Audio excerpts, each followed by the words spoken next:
Existen 7 pecados capitales que afectan a nuestras propias almas. Son pecados mortales y tienen graves consecuencias en nuestra vida espiritual. Lujuria, envidia, gula, pereza, avaricia, ira y soberbia. Según la teología cristiana, para cometer uno de estos pecados mortales no hace falta más que desearlo. Las Escrituras dicen que el pecado se paga con la muerte. Detrás de cada uno de estos pecados hay una historia oculta que explica por qué llegaron a ser mortales. Los 7 pecados capitales han tenido una enorme repercusión en la historia, en la sociedad y en nuestras almas. No se pueden transgredir las leyes de Dios sin pagar un alto precio. Y el más tentador de los 7 pecados capitales es la pereza.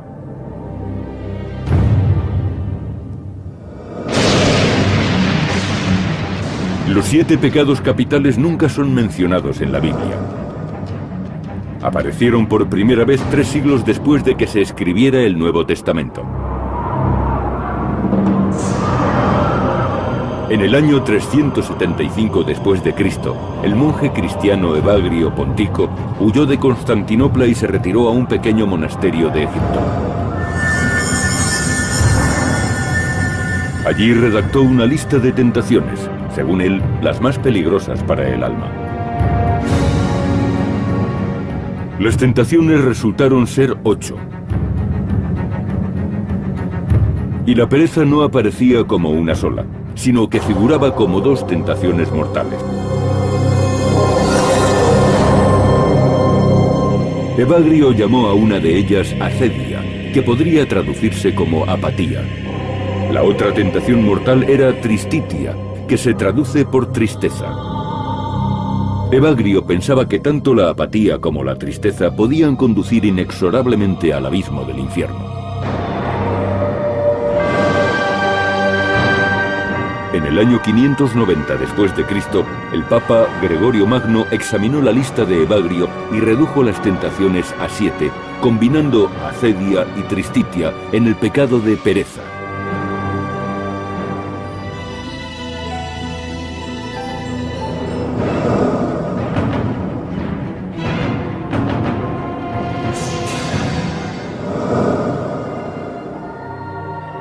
Con frecuencia, la pereza es considerada como el menos evidente de los pecados. Sabemos que la pereza es uno de los pecados capitales, pero en realidad no parece tan obvio.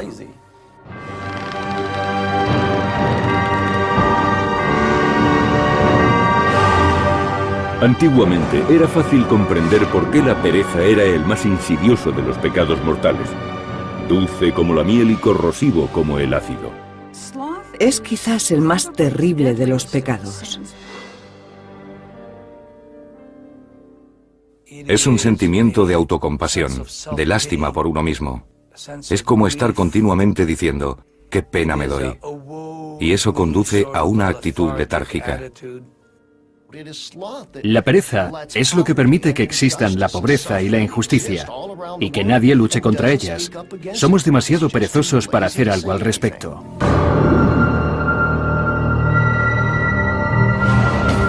La pereza se define como la aversión a realizar un esfuerzo. Ha evolucionado con el tiempo y también significa ociosidad o indolencia. Los primeros escritos sobre el pecado de la pereza aparecieron en la Biblia.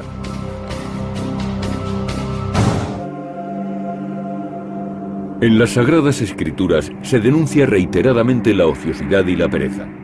El libro de los Proverbios dice: el que es negligente en su trabajo es hermano del que destruye. Los proverbios pudieron ser escritos por el rey Salomón, que vivió alrededor del siglo X a.C. Se cree que fue el más sabio de los reyes. Sus enseñanzas fueron recogidas en varios libros de la Biblia. Una de las lecciones más importantes trata del valor del trabajo y de los prejuicios de la pereza. Desde luego, la ética es lo que predomina en la cultura hebrea. recomienda que si no tenemos la suficiente ambición para ser productivos en nuestra vida, deberíamos fijarnos en las hormigas. El libro de los Proverbios dice: Ve, oh perezoso, a la hormiga, mira sus caminos y hazte sabio. No teniendo capataz, ni rey ni señor, asegura su alimento en el verano y lo recoge en tiempo de siega. Es una pequeña criatura que trabaja sin descanso durante toda su vida. Lo que dijo Salomón de la hormiga sigue cumpliéndose en la actualidad. Nos anima a ser laboriosos y a trabajar para conseguir un objetivo.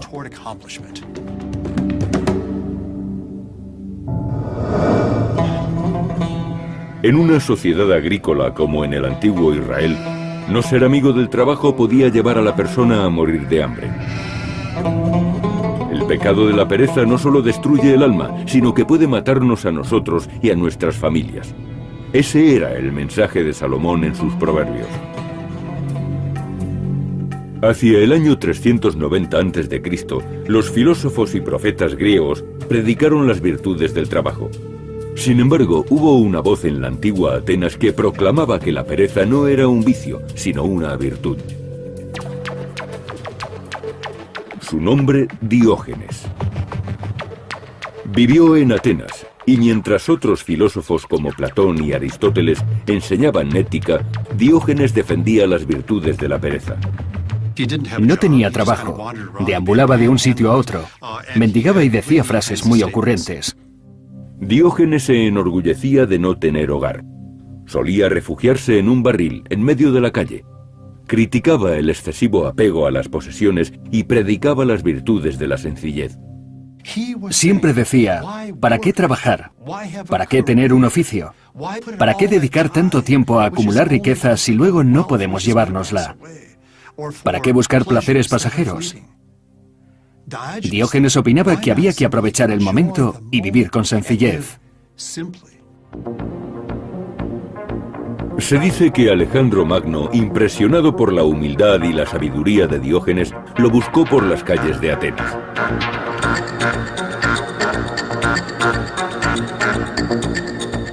Alejandro le dijo: pide lo que desees y te lo concederé. A lo que Diógenes respondió: solo que te apartes porque me tapas el sol. Alejandro se retiró de allí sintiéndose más sabio. Él lo tenía todo. Diógenes no tenía nada. Pero ¿quién era más feliz de los dos?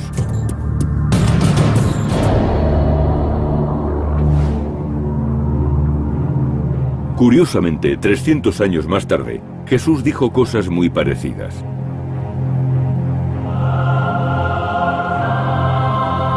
También él predicaba la sencillez. Mirad los pájaros del cielo, que ni siembran ni recogen, y sin embargo mi Padre les da de comer.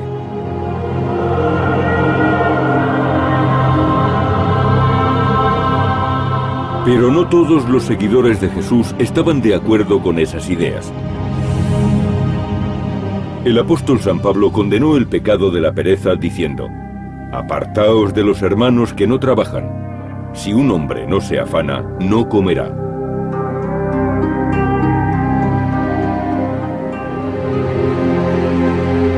En la civilización occidental siempre se han destacado las virtudes del trabajo.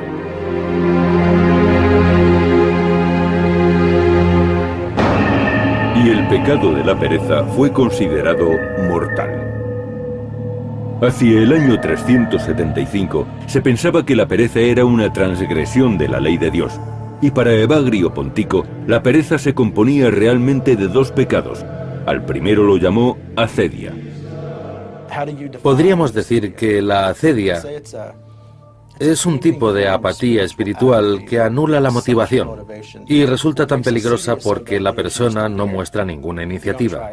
La indolencia sería otra forma de calificarla. Los monjes consideraban que la acedia era el pecado más condenable. Uno de ellos escribió: la acedia es el terreno particular de los ermitaños. Hace que un monje esté disgustado por su celda y que desprecie a los hermanos que viven con él. pero además acaba volviéndolo perezoso y eso le impide cumplir con sus obligaciones.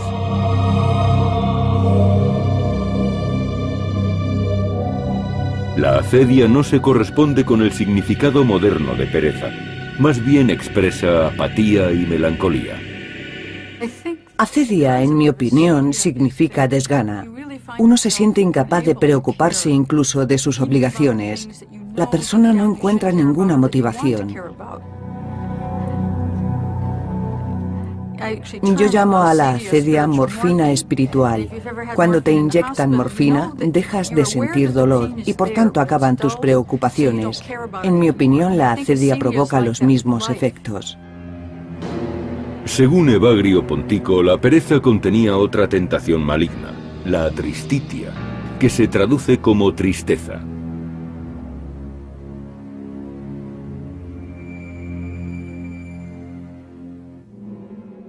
Evagrio opinaba que la tristeza era una falta especialmente condenable. Se trataba de una actitud muy destructiva, ya que no solo perjudica a los que la padecían, sino también a los que estaban cerca. Este pecado se contagiaba con excesiva facilidad de unas personas a otras. La tristitia podría definirse más adecuadamente como desesperación, y eso es un pecado para muchas religiones. El más grave de los pecados era la desesperación, porque es la antítesis de la fe. Si existe un Dios que se ocupa del mundo, nunca deberíamos perder la esperanza. Para los antiguos monjes, la desesperación era un pecado, debido a la actitud que nos hace tomar. Cuando nos desesperamos, estamos rechazando la vida que Dios ha elegido para nosotros. Me pregunto por qué hace 1500 años se consideraba que la tristeza era pecado. Ahora no tendría sentido. Yo creo que la depresión iba añadida a ese concepto, y es lo que debía de entenderse entonces por tristeza. El pecado de la pereza se esconde desde hace mucho tiempo tras muchos otros vicios. Para algunas personas, el único que podía vencer a la pereza era un exorcista.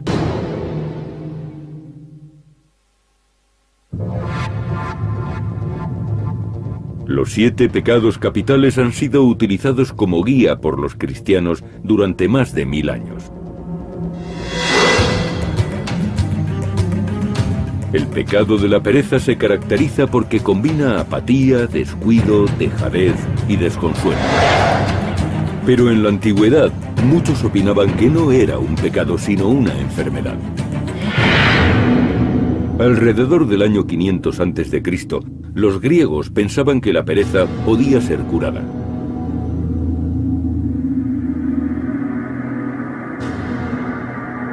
El primero que propuso esa teoría fue Hipócrates, al que se considera el fundador de la medicina moderna. Llamó a este estado de ánimo melancolía. La describió como una condición cuyos síntomas eran la tristeza, la ansiedad, el desánimo moral, la tendencia al suicidio y el miedo prolongado.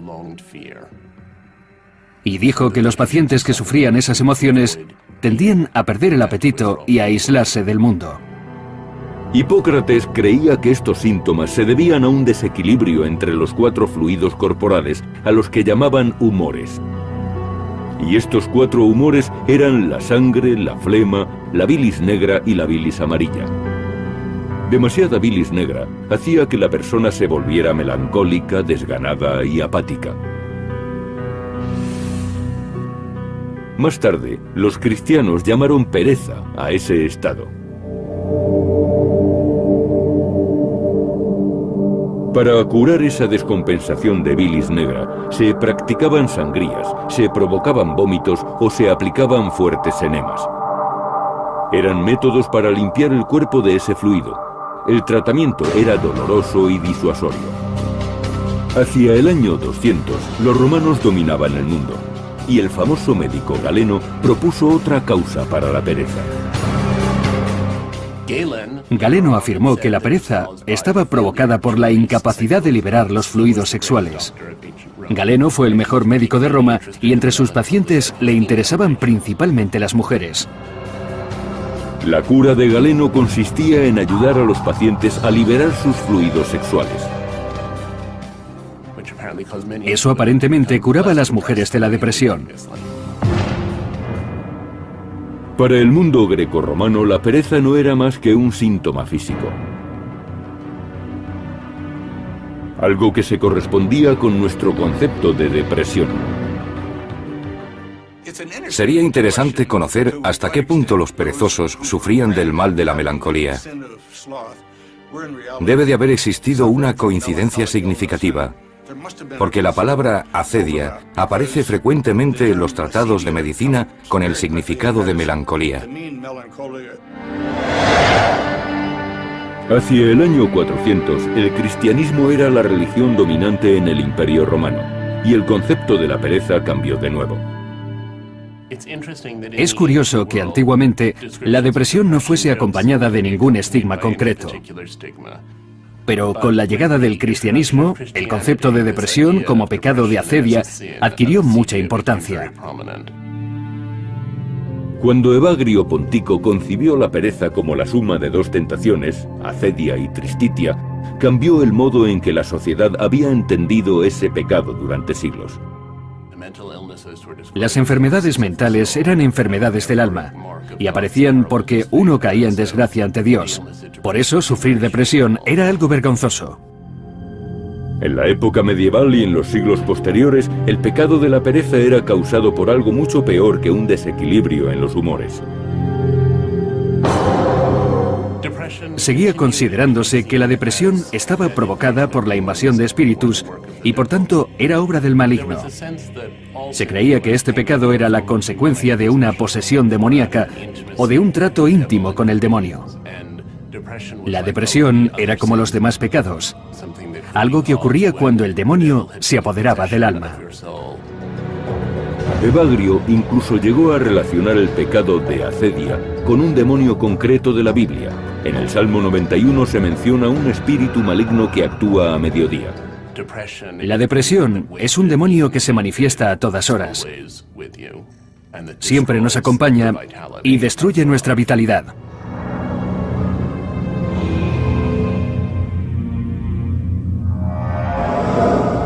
En 1589, el demonio se había convertido en objeto de estudio, y los demonólogos han dejado elaboradas enciclopedias sobre el tema. Uno de ellos, Peter Binzel, declaró que a cada uno de los 7 pecados capitales le correspondía un maestro infernal. El demonio de la pereza era conocido como el demonio del mediodía, y se lo llamó Belfegor. Es posible que el nombre Belfegor provenga del antiguo dios asirio Baal-peor. Binzel escribió que este demonio engaña a los hombres para que sientan mal humor, desesperación e insignificancia. En cuanto el pecador ha aceptado la invitación del demonio, este toma posesión de su cuerpo. Por eso se concluyó que era necesario exorcizar a los demonios. En la Edad Media, la práctica se empleaba con personas deprimidas. Yo soy el auténtico exorcista. Y al proceso de eliminar los demonios del cuerpo se le llamó exorcismo. Los judíos lo practicaban. Todavía se realizan exorcismos. El pastor Bob Larson se enfrenta al espíritu del mal. Mirad este signo. Es el símbolo de vuestra derrota. El pastor Bob Larson practica cientos de exorcismos al año. Miradlo. Dice que el demonio Belfegor está vivo y lleno de energía. Habéis perdido. Habéis sido derrotados. He conocido a personas poseídas por el demonio de la acedia, que forma parte del pecado de la pereza. Y en muchas ocasiones me he encontrado con ese demonio. Él prefiere el nombre de acedia al de pereza. Puede que sea una moderna variedad de este espíritu maligno. Dice que su función es asegurarse de que las personas no hagan nada con su vida, que sean improductivas. Es como si estuvieran muertas. No pueden actuar. Este libro dice que Cristo nos quiere. Larson expulsa al demonio de la pereza con oraciones. Satán, dejarás tranquilo mi destino. Yo os ayudaré. Lecturas de la Biblia. Está en los escritos de Israel, según los hebreos. Y enfrentándose a él dentro del poseído. Dios hará que abandone el cuerpo. Abandónala y déjala ir en paz. Se trata de una práctica muy controvertida y algunas personas se oponen a esta clase de exorcismos.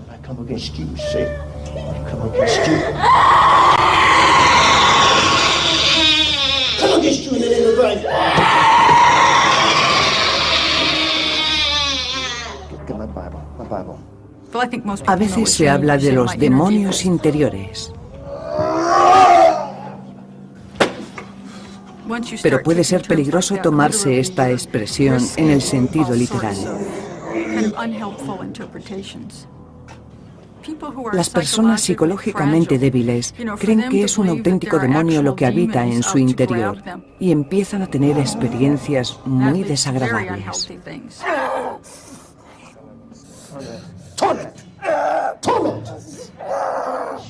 Para muchos creyentes, la depresión clínica y el pecado de acedia son inseparables.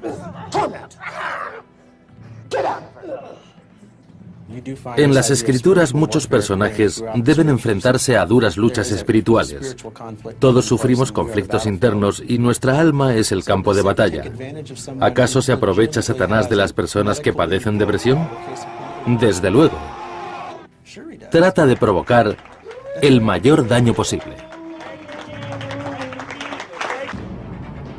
La pereza tuvo muchas interpretaciones en el pasado. El pecado evolucionó desde un estado de ánimo hasta una posesión demoníaca.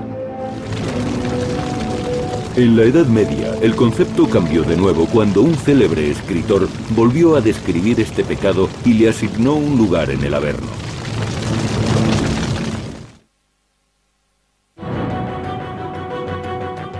Los 7 pecados capitales son una parte importante de la teología cristiana. Uno de los más controvertidos es el pecado de la pereza. Para los antiguos griegos y romanos, la pereza era una enfermedad que conducía a la apatía, el abatimiento y a la depresión.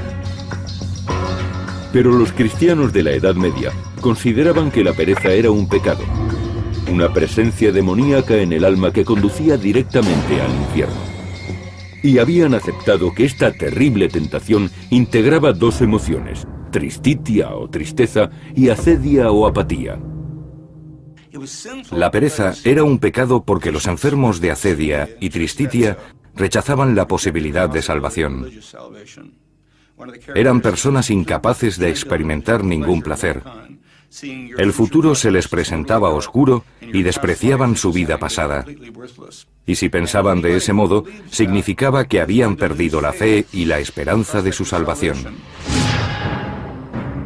En el año 1320, los cristianos creían que aquellos que rechazaban la salvación solo podían esperar un destino, el infierno y la condenación eterna.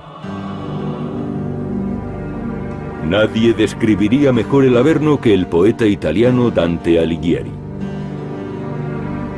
La obra épica de Dante, la Divina Comedia, es un viaje a través del infierno, el purgatorio y el cielo.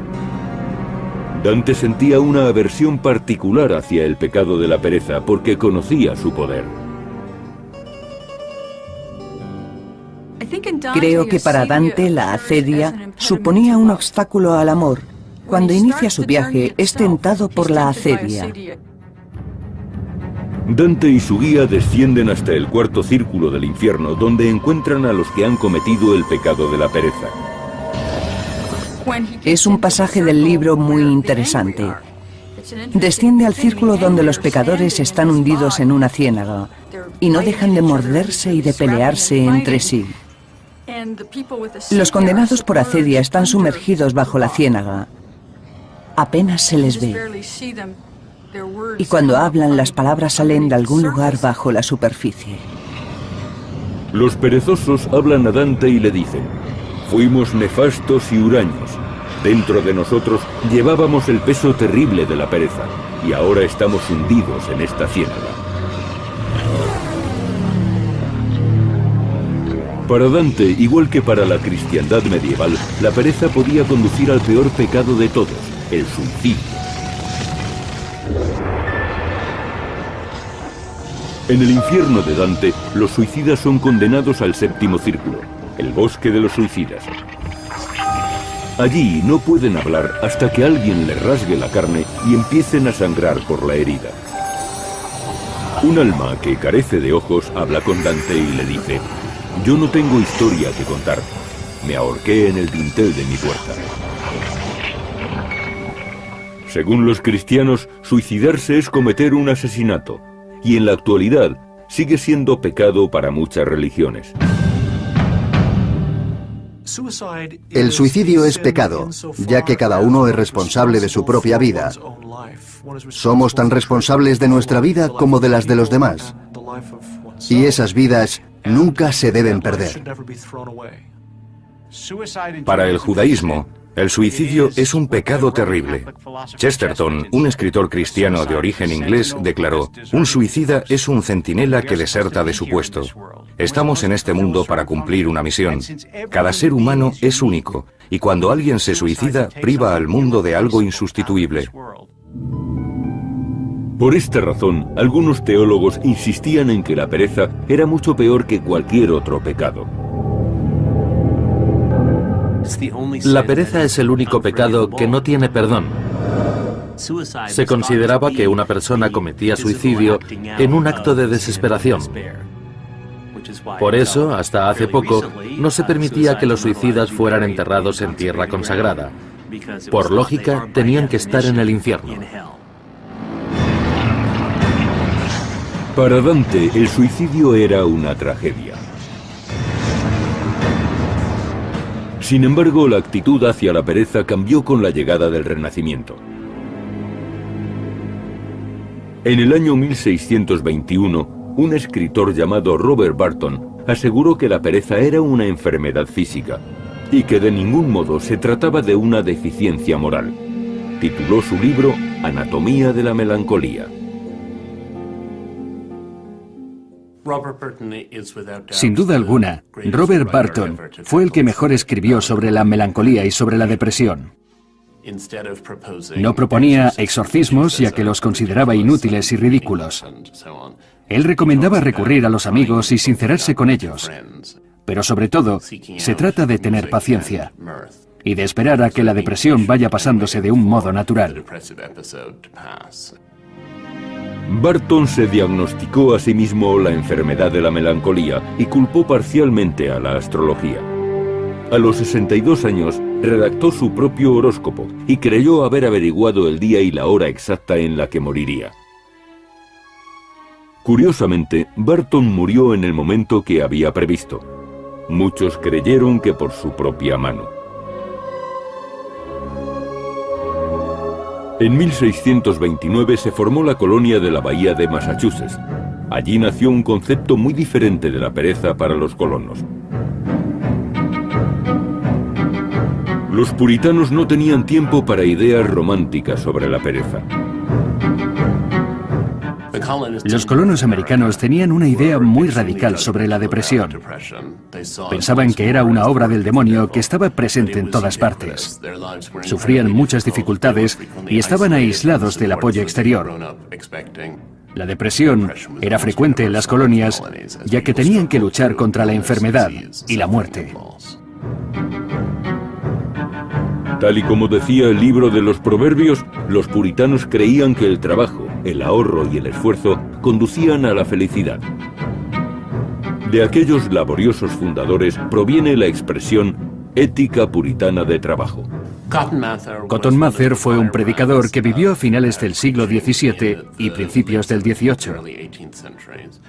Y como otros predicadores de su tiempo, no tenía muy buena opinión de la depresión. De hecho, en las primeras colonias puritanas, el pecado de la pereza era un crimen punible. Pero cuando la mujer de Cotton Mather sufrió una fuerte depresión, El estricto predicador se volvió más tolerante hacia este pecado. Escribió algo maravilloso: que los amigos de los melancólicos no se cansen de la carga que llevan con tanta paciencia.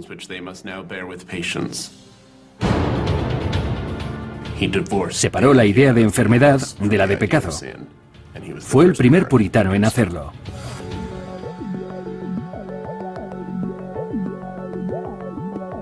La tendencia innovadora de los americanos se impuso y el pecado de la pereza fue juzgado con mayor tolerancia.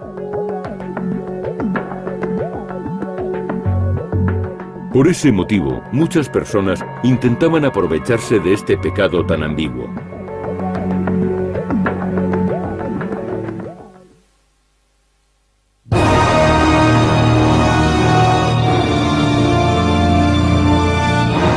Durante siglos, los 7 pecados capitales guiaron la moral cristiana. Y todos ellos evolucionaron a lo largo de la historia. Pero ninguno tanto como la pereza. A principios de 1800, la pereza se consideraba una enfermedad, una falta moral e incluso antipatriótica. Durante la Revolución Industrial, se tenía una pésima opinión de la pereza. El trabajo y el ahorro eran las virtudes que requería el capitalismo. Resultaban fundamentales para la economía de mercado. Es la ética puritana. ¿Qué haces tumbado cuando deberías estar levantado y trabajando? Hay que trabajar para el Señor, para el capataz, para que el país crezca y para que el ferrocarril llegue hasta el oeste.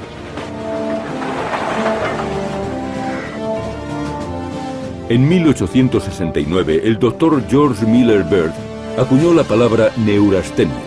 Definía un trastorno cuyos síntomas eran fatiga, pereza y apatía. Actualmente la neurastenia tiene otro diagnóstico, pero hace 100 años se consideraba que era una enfermedad producida por el exceso de trabajo. Y la padecían más los hombres que las mujeres, porque utilizaban más la cabeza. Eso decían. En aquellos tiempos, los inventores y los mercaderes aseguraban conocer la cura contra la pereza.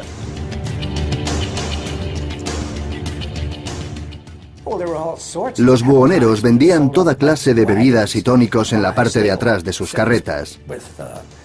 Además, daban espectáculos con banjos y organizaban bailes. A principios del siglo XX, los espectáculos de medicina ambulante tenían mucho éxito. Combinaban la venta con el entretenimiento. Y el producto más importante era un tónico que podía curar la pereza. Algunos remedios, como las pastillas de la compañía Kinkapoo y las raíces del Dr. Kilmer, eliminaban el cansancio e infundían el vigor de la juventud. Normalmente los ingredientes eran secretos. El ingrediente principal era el alcohol. La gente solía creer que se había curado, tanto si era verdad como si no.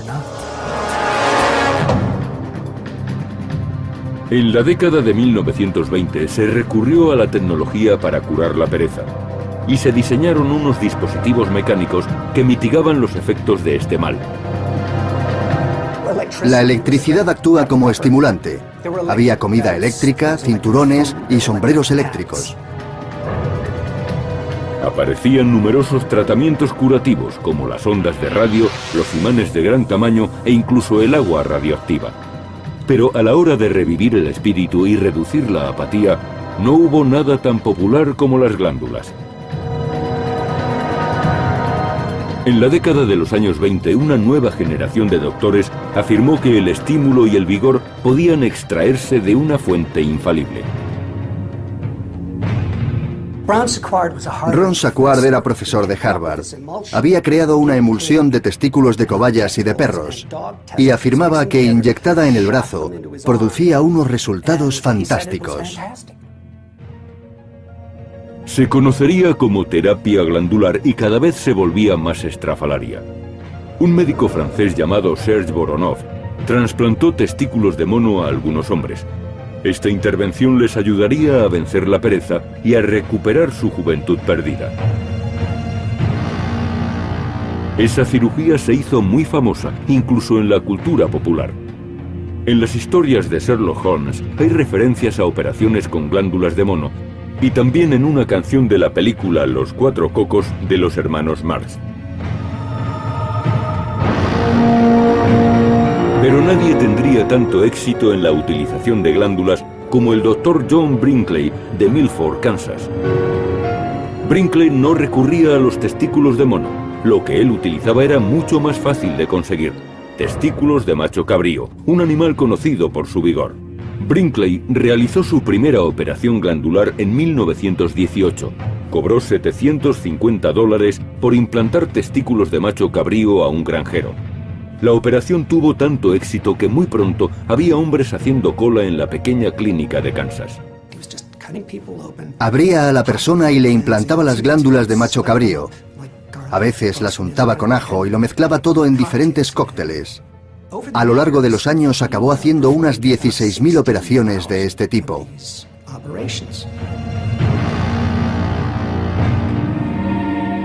Las operaciones de Brinkley eran conocidas en todo el país. Se decía que combatían todos los vicios asociados a la pereza, especialmente la impotencia.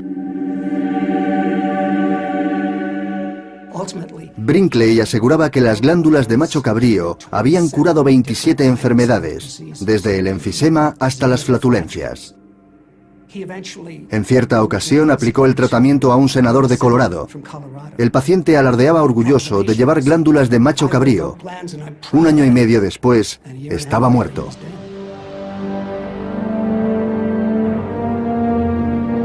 La fama de Brinkley llamó la atención de las autoridades médicas. Enseguida descubrieron que no era médico. Además, cientos de personas se quejaban de que no habían mejorado tras la intervención, y 42 habían muerto en la mesa de operaciones. Aquello acabaría con la moda de las glándulas y con el negocio de muchos curanderos. Pero la búsqueda de una solución para la pereza aún continúa, generalmente dirigida por negociantes sin escrúpulos. Hace poco vi un anuncio de pastillas de pene de cocodrilo.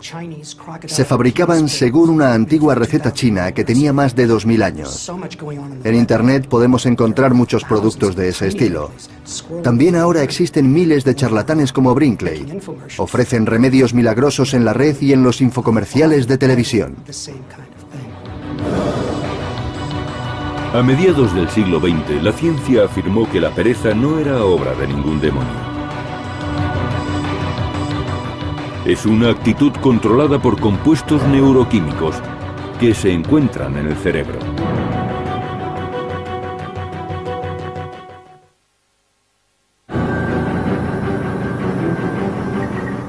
Los 7 pecados capitales han sido una guía moral para los cristianos.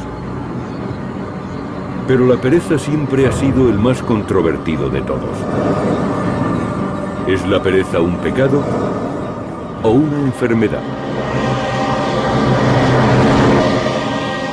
El debate ha durado siglos.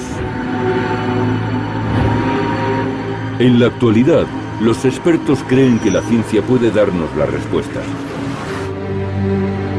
La forma más simple de la pereza es una que todos experimentamos: dejar las cosas para más tarde. En la Universidad de Carleton, Ottawa, el Dr. Timothy Pilcher ha hecho de este comportamiento el centro de una serie de estudios. Las investigaciones de Pitchell revelan que esta forma de pereza es muy corriente y muy poco rentable. El 95% de los estudiantes muestran apatía y del 15 al 20% de las personas dicen que la experimentan de un modo crónico. Esta actitud mina la productividad y puede resultar muy costosa, especialmente para las empresas. Se trata de algo más complejo que simplemente dejar las cosas para más tarde. Existen síntomas específicos de la apatía. En mi investigación he comprobado que siempre que aparece la incertidumbre, va ligada a la apatía. Cuando la gente no sabe qué hacer, acaba no haciendo nada. Otro síntoma de la apatía es el perfeccionismo. El perfeccionismo aparece porque tememos las críticas de los demás. La inseguridad vuelve apáticas a las personas. Durante siglos la humanidad ha tratado de combatir la pereza. Pero los nuevos descubrimientos no se centran en la religión o en la psicología, sino en la neurología, la arquitectura del cerebro. Las personas que muestran una pereza excesiva suelen ser víctimas de una depresión clínica. La solución, por tanto, ya no se basa en las oraciones o en el exorcismo. Actualmente, el tratamiento más popular contra la depresión consiste en elevar el nivel de serotonina, un neurotransmisor esencial del cerebro. Pero todavía no está muy claro por qué es un método tan eficaz. Para los nuevos estudios se ha recurrido a la resonancia magnética. Intentan resolver el misterio de la depresión examinando el lugar del cerebro donde reside la pereza. La doctora Helen Mayberg, de la Universidad de Emory, Atlanta, ha utilizado imágenes obtenidas por resonancia magnética para analizar las emociones. Sometimos a una persona sana a experiencias tristes. Queríamos comprobar los cambios en su cerebro y en la circulación de la sangre. Esta sencilla prueba no había sido realizada anteriormente y los resultados apuntaron a una única región del cerebro muy pequeña. Nos fijamos en una región a la que anteriormente no habíamos prestado mucha atención. Estaba en una parte del cerebro llamada región subgenual del cingulado anterior. Esta parte del cerebro es tan pequeña y desconocida que muchos textos la denominan sencillamente con un número, área 25. En algunos estudios antiguos sobre animales se menciona esta región. Dicen que estimulándola se puede lograr que los monos lloren. Pero la doctora Mayberg llevó sus descubrimientos un paso más allá. Sabía que existía un grupo de pacientes depresivos que no reaccionaban a medicamentos como el Prozac. Su situación era tan grave que los compuestos neuroquímicos más fuertes del mercado no les hacían efecto. La solución: estimulación quirúrgica del área 25. ¿Qué ocurre si se coloca un cable para que estimule el área 25? Yo creo que podemos comparar la actividad con la de un marcapasos. La cirugía cerebral se realizó con anestesia local. El paciente estaba despierto, pero no sentía el bisturí. Pudimos comprobar que muchos pacientes experimentaban una sensación de mejoría, de alivio. Ocurría más o menos en 1 de 4 contactos cuando sobrepasábamos los 5 miliamperios. Los resultados fueron concluyentes. Los pacientes que no respondían al Prozac o a otros antidepresivos experimentaron una gran mejoría con los implantes. La cirugía del área 25 parece tener el mismo efecto que los exorcismos. Y tanto si se trata de un pecado como de una enfermedad, librarse de la pereza cambia la vida de las personas. Por tanto, ¿ha demostrado la ciencia que la pereza es una enfermedad física y no una decisión moral? ¿Prueba esto que la pereza no es un pecado? La pregunta sigue en pie, pero está claro que la tentación de caer en la pereza no ha desaparecido. Y la tecnología no mejora la situación. Decimos, voy a leer mis emails, y horas más tarde seguimos con el ordenador. Es algo muy tentador, gracias a lo inmediato de la recompensa. Durante miles de años el pecado de la pereza ha formado parte de la condición humana. Ha sido diagnosticado por médicos, denunciado por guías espirituales e incluso ensalzado por antiguos filósofos. Y según la tradición cristiana, basta un simple acto de pereza para condenarnos al infierno.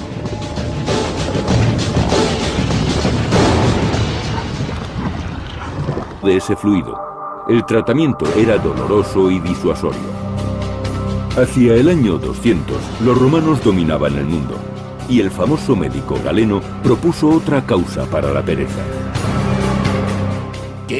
Galeno afirmó que la pereza estaba provocada por la incapacidad de liberar los fluidos sexuales. Galeno fue el mejor médico de Roma y entre sus pacientes le interesaban principalmente las mujeres. La cura de Galeno consistía en ayudar a los pacientes a liberar sus fluidos sexuales. Eso aparentemente curaba a las mujeres de la depresión. Para el mundo grecorromano, la pereza no era más que un síntoma físico. Algo que se correspondía con nuestro concepto de depresión. Sería interesante conocer hasta qué punto los perezosos sufrían del mal de la melancolía. Debe de haber existido una coincidencia significativa, porque la palabra acedia aparece frecuentemente en los tratados de medicina con el significado de melancolía. Hacia el año 400, el cristianismo era la religión dominante en el Imperio Romano, y el concepto de la pereza cambió de nuevo. Es curioso que antiguamente la depresión no fuese acompañada de ningún estigma concreto. Pero con la llegada del cristianismo, el concepto de depresión como pecado de acedia adquirió mucha importancia. Cuando Evagrio Pontico concibió la pereza como la suma de dos tentaciones, acedia y tristitia, cambió el modo en que la sociedad había entendido ese pecado durante siglos. Las enfermedades mentales eran enfermedades del alma y aparecían porque uno caía en desgracia ante Dios. Por eso sufrir depresión era algo vergonzoso. En la época medieval y en los siglos posteriores, el pecado de la pereza era causado por algo mucho peor que un desequilibrio en los humores. Seguía considerándose que la depresión estaba provocada por la invasión de espíritus y por tanto era obra del maligno. Se creía que este pecado era la consecuencia de una posesión demoníaca o de un trato íntimo con el demonio. La depresión era como los demás pecados, algo que ocurría cuando el demonio se apoderaba del alma. Evagrio incluso llegó a relacionar el pecado de acedia con un demonio concreto de la Biblia. En el Salmo 91 se menciona un espíritu maligno que actúa a mediodía. La depresión es un demonio que se manifiesta a todas horas. Siempre nos acompaña y destruye nuestra vitalidad. Dentro de nosotros llevábamos el peso terrible de la pereza y ahora estamos hundidos en esta ciénaga. Para Dante, igual que para la cristiandad medieval, la pereza podía conducir al peor pecado de todos, el suicidio. En el infierno de Dante, los suicidas son condenados al séptimo círculo, el bosque de los suicidas. Allí no pueden hablar hasta que alguien les rasgue la carne y empiecen a sangrar por la herida. Un alma que carece de ojos habla con Dante y le dice: «Yo no tengo historia que contar. Me ahorqué en el dintel de mi puerta». Según los cristianos, suicidarse es cometer un asesinato, y en la actualidad sigue siendo pecado para muchas religiones. El suicidio es pecado, ya que cada uno es responsable de su propia vida. Somos tan responsables de nuestra vida como de las de los demás. Y esas vidas nunca se deben perder. Para el judaísmo, el suicidio es un pecado terrible. Chesterton, un escritor cristiano de origen inglés, declaró: «Un suicida es un centinela que deserta de su puesto. Estamos en este mundo para cumplir una misión. Cada ser humano es único, y cuando alguien se suicida, priva al mundo de algo insustituible». Por esta razón, algunos teólogos insistían en que la pereza era mucho peor que cualquier otro pecado. La pereza es el único pecado que no tiene perdón. Se consideraba que una persona cometía suicidio en un acto de desesperación. Por eso, hasta hace poco, no se permitía que los suicidas fueran enterrados en tierra consagrada. Por lógica, tenían que estar en el infierno. Para Dante, el suicidio era una tragedia. Sin embargo, la actitud hacia la pereza cambió con la llegada del Renacimiento. En el año 1621, un escritor llamado Robert Burton aseguró que la pereza era una enfermedad física y que de ningún modo se trataba de una deficiencia moral. Tituló su libro Anatomía de la melancolía. Sin duda alguna, Robert Burton fue el que mejor escribió sobre la melancolía y sobre la depresión. No proponía exorcismos, ya que los consideraba inútiles y ridículos. Él recomendaba recurrir a los amigos y sincerarse con ellos. Pero sobre todo, se trata de tener paciencia y de esperanza. La pereza tuvo muchas interpretaciones en el pasado. El pecado evolucionó desde un estado de ánimo hasta una posesión demoníaca.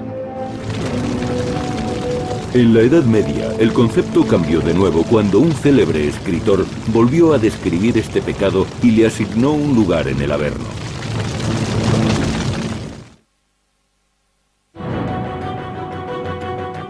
Los 7 pecados capitales son una parte importante de la teología cristiana. Uno de los más controvertidos es el pecado de la pereza. Para los antiguos griegos y romanos, la pereza era una enfermedad que conducía a la apatía, el abatimiento y a la depresión. Pero los cristianos de la Edad Media consideraban que la pereza era un pecado, una presencia demoníaca en el alma que conducía directamente al infierno. Y habían aceptado que esta terrible tentación integraba 2 emociones, tristitia o tristeza y acedia o apatía. La pereza era un pecado porque los enfermos de acedia y tristitia rechazaban la posibilidad de salvación. Eran personas incapaces de experimentar ningún placer. El futuro se les presentaba oscuro y despreciaban su vida pasada. Y si pensaban de ese modo, significaba que habían perdido la fe y la esperanza de su salvación. En el año 1320, los cristianos creían que aquellos que rechazaban la salvación solo podían esperar un destino, el infierno y la condenación eterna. Nadie describiría mejor el Averno que el poeta italiano Dante Alighieri. La obra épica de Dante, la Divina Comedia, es un viaje a través del infierno, el purgatorio y el cielo. Dante sentía una aversión particular hacia el pecado de la pereza porque conocía su poder. Creo que para Dante la acedia suponía un obstáculo al amor. Cuando inicia su viaje es tentado por la acedia. Dante y su guía descienden hasta el 4º círculo del infierno, donde encuentran a los que han cometido el pecado de la pereza. Es un pasaje del libro muy interesante. Desciende al círculo donde los pecadores están hundidos en una ciénaga y no dejan de morderse y de pelearse entre sí. Los condenados por acedia están sumergidos bajo la ciénaga. Apenas se les ve. Y cuando hablan, las palabras salen de algún lugar bajo la superficie. Los perezosos hablan a Dante y le dicen: fuimos nefastos y huraños. Dentro de nosotros, el suicidio era una tragedia. Sin embargo, la actitud hacia la pereza cambió con la llegada del Renacimiento.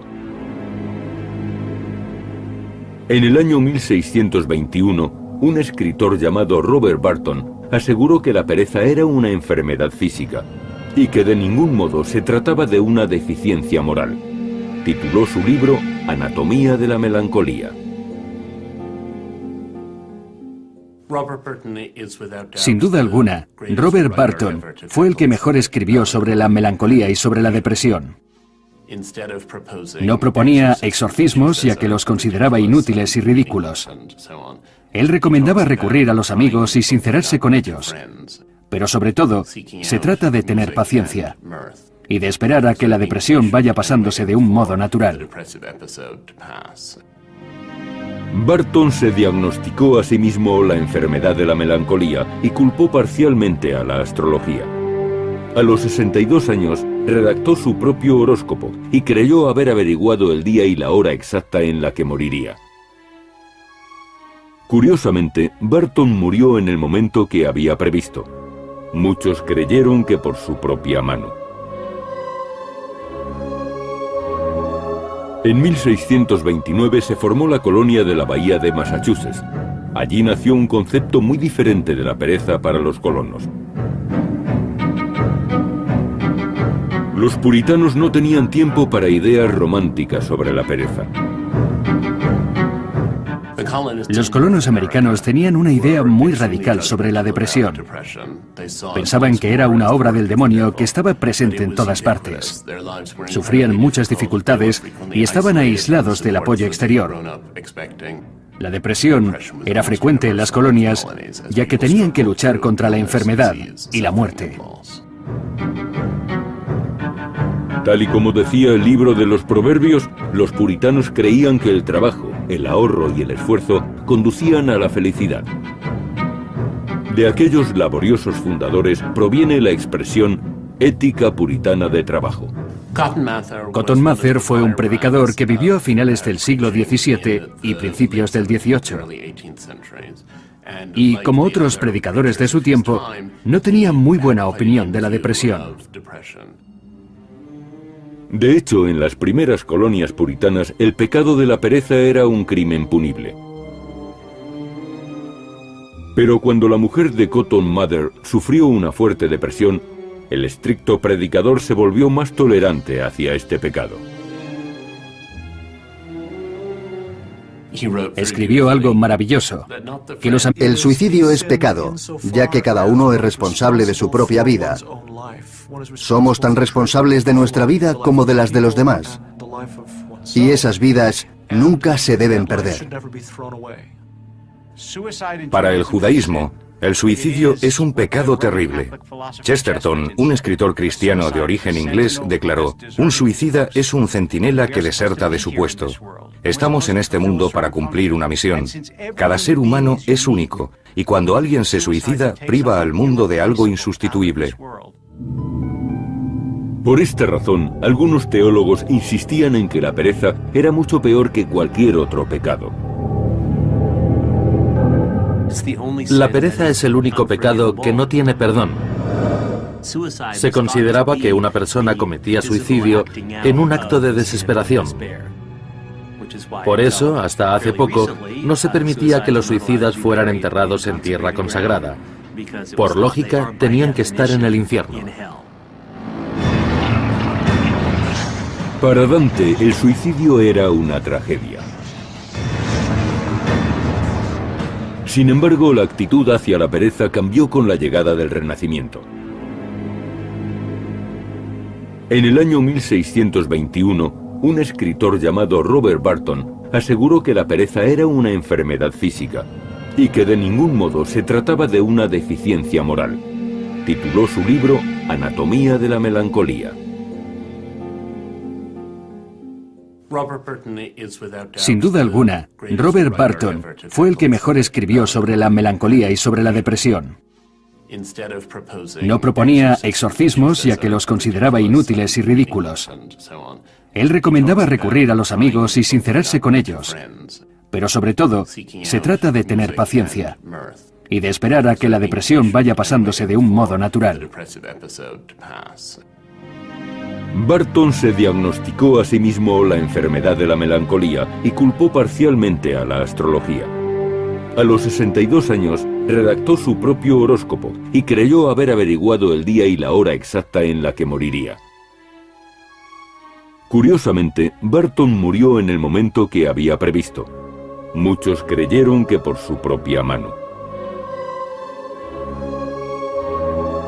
En 1629 se formó la colonia de la Bahía de Massachusetts. Allí nació un concepto muy diferente de la pereza para los colonos. Los puritanos no tenían tiempo para ideas románticas sobre la pereza. Los colonos americanos tenían una idea muy radical sobre la depresión. Pensaban que era una obra del demonio que estaba presente en mortales. Evagrio llamó a una de ellas acedia, que podría traducirse como apatía. La otra tentación mortal era tristitia, que se traduce por tristeza.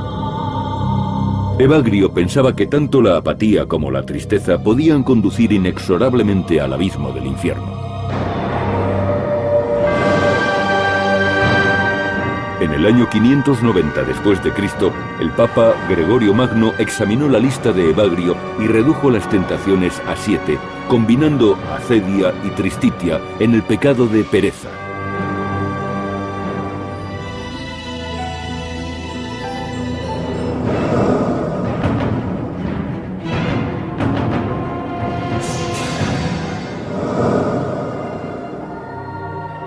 Con frecuencia, la pereza es considerada como el menos evidente de los pecados.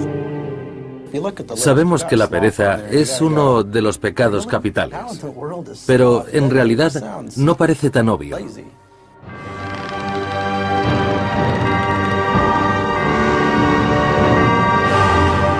Antiguamente era fácil comprender por qué la pereza era el más insidioso de los pecados mortales, dulce como la miel y corrosivo como el ácido.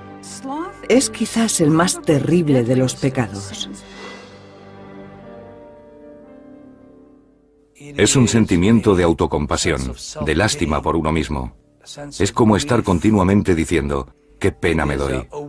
Y eso conduce a una actitud letárgica. La pereza es lo que permite que existan la pobreza y la injusticia, y que nadie luche contra ellas. Somos demasiado perezosos para hacer algo al respecto.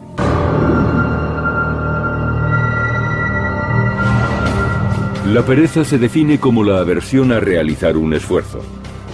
Ha evolucionado con el tiempo y también significa ociosidad o indolencia. Los primeros escritos sobre el pecado de la pereza aparecieron en la Biblia.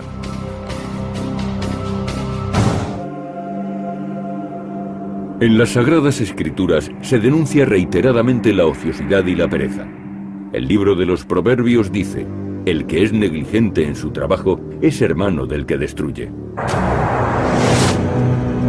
Los proverbios pudieron ser escritos por el rey Salomón, que vivió alrededor del siglo X a.C. Se cree que fue el más sabio de los reyes. Sus enseñanzas fueron recogidas en varios libros de la Biblia. Una de las lecciones más importantes trata del valor del trabajo y de los perjuicios de la pereza. Actitud letárgica. La pereza es lo que permite que existan la pobreza y la injusticia, y que nadie luche contra ellas. Somos demasiado perezosos para hacer algo al respecto.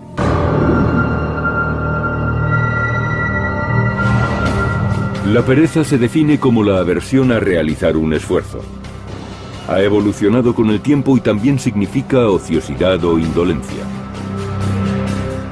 Los primeros escritos sobre el pecado de la pereza aparecieron en la Biblia.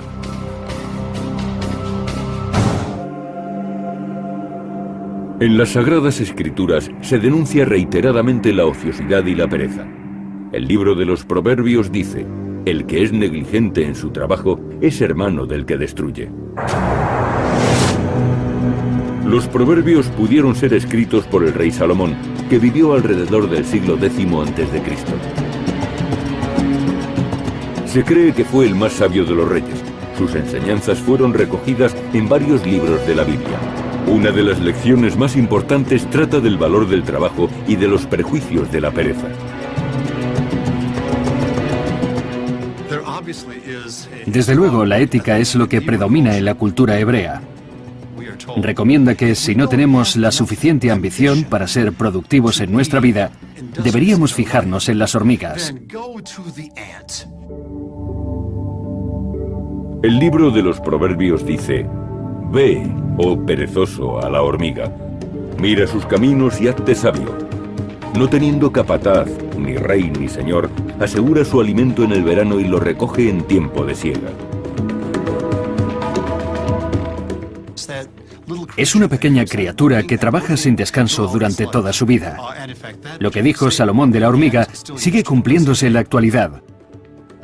Nos anima a ser laboriosos y a trabajar para conseguir un objetivo.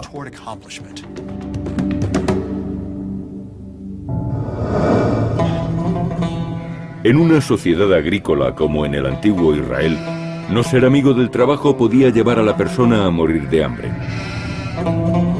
El pecado de la pereza no solo destruye el alma, sino que puede matarnos a nosotros y a nuestras familias. Ese era el mensaje de Salomón en sus proverbios. Hacia el año 390 a.C., los filósofos y profetas griegos predicaron las virtudes del trabajo. Sin embargo, hubo una voz en la antigua Atenas que proclamaba que la pereza no era un vicio, sino una virtud.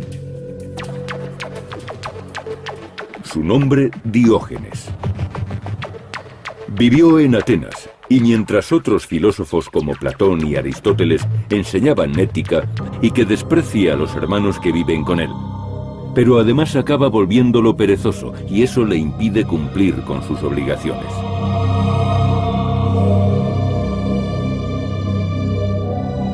La acedia no se corresponde con el significado moderno de pereza, más bien expresa apatía y melancolía. Acedia, en mi opinión, significa desgana. Uno se siente incapaz de preocuparse incluso de sus obligaciones. La persona no encuentra ninguna motivación. Yo llamo a la acedia morfina espiritual. Cuando te inyectan morfina, dejas de sentir dolor y por tanto acaban tus preocupaciones. En mi opinión, la acedia provoca los mismos efectos. Según Evagrio Pontico, la pereza contenía otra tentación maligna, la tristitia, que se traduce como tristeza.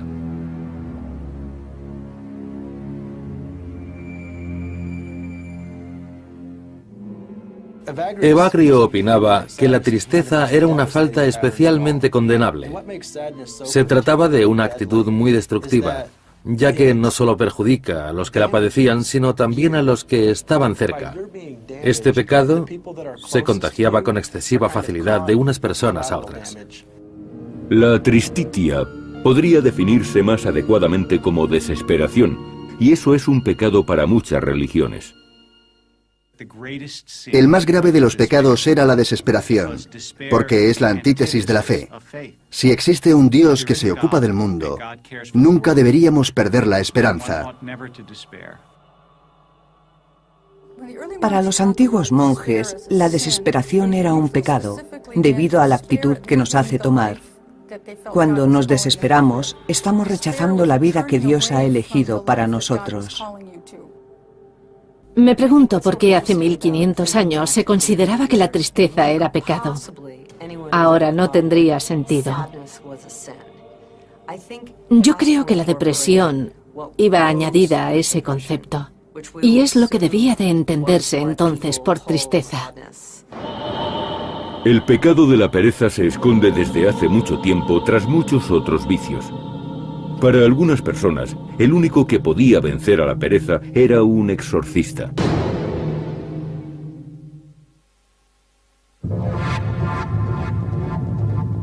Los 7 pecados capitales han sido utilizados como guía por los cristianos durante más de 1000 años. El pecado de la pereza se caracteriza porque combina apatía, descuido, dejadez y desconsuelo. Pero en la... demasiado perezosos para hacer algo al respecto.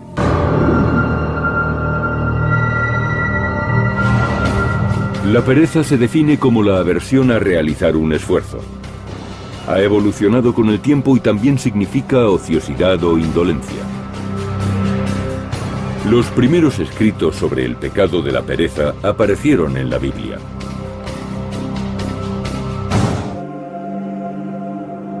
En las Sagradas Escrituras se denuncia reiteradamente la ociosidad y la pereza.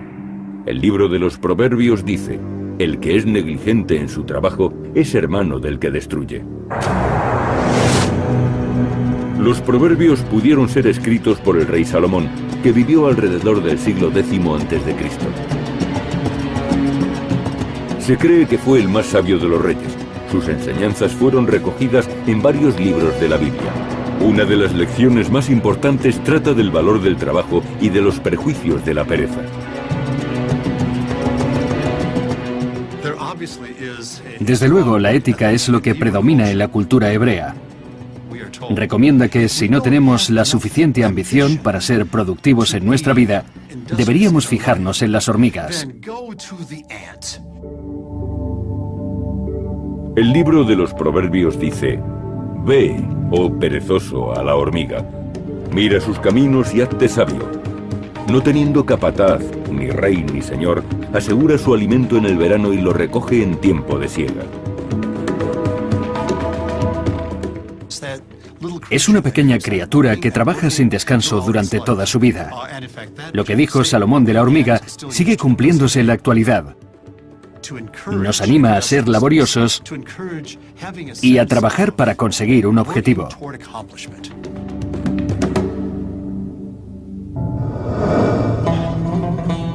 En una sociedad agrícola como en el antiguo Israel, no ser amigo del trabajo podía llevar a la persona a morir de hambre. El pecado de la pereza no solo destruye el alma, sino que puede matarnos a nosotros y a nuestras familias.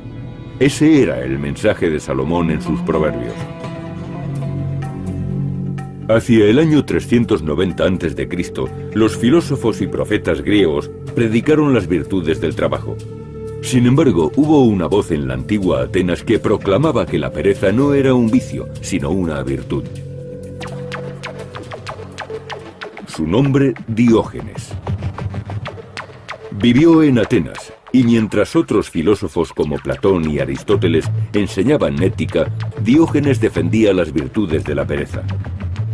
No tenía trabajo, deambulaba de un sitio a otro, mendigaba y decía frases muy ocurrentes. Hacia el año 390 a.C., los filósofos y profetas griegos predicaron las virtudes del trabajo. Sin embargo, hubo una voz en la antigua Atenas que proclamaba que la pereza no era un vicio, sino una virtud. Su nombre, Diógenes. Vivió en Atenas, y mientras otros filósofos como Platón y Aristóteles enseñaban ética, Diógenes defendía las virtudes de la pereza. No tenía trabajo, deambulaba de un sitio a otro, mendigaba y decía frases muy ocurrentes. Diógenes se enorgullecía de no tener hogar. Solía refugiarse en un barril en medio de la calle. Criticaba el excesivo apego a las posesiones y predicaba las virtudes de la sencillez. Siempre decía, ¿para qué trabajar? ¿Para qué tener un oficio? ¿Para qué dedicar tanto tiempo a acumular riqueza si luego no podemos llevárnosla? ¿Para qué buscar placeres pasajeros? Diógenes opinaba que había que aprovechar el momento y vivir con sencillez. Se dice que Alejandro Magno, impresionado por la humildad y la sabiduría de Diógenes, lo buscó por las calles de Atenas.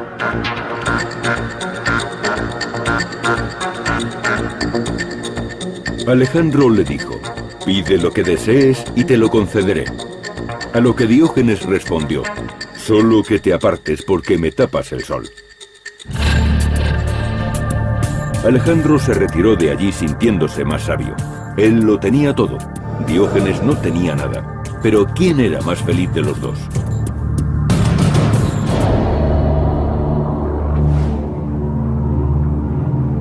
Curiosamente, 300 años más tarde, Jesús dijo cosas muy parecidas.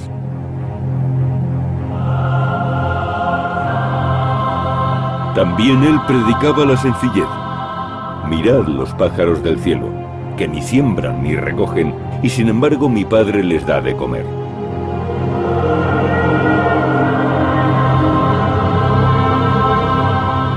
Pero no todos los seguidores de Jesús estaban de acuerdo con esas ideas. El apóstol San Pablo condenó el pecado de la pereza diciendo: «Apartaos de los hermanos que no trabajan. Si un hombre no se afana, no comerá».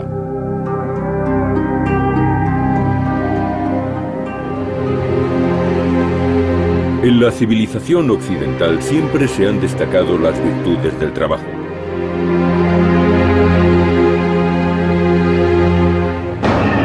Y el pecado de la pereza fue considerado mortal. Hacia el año 375 se pensaba que la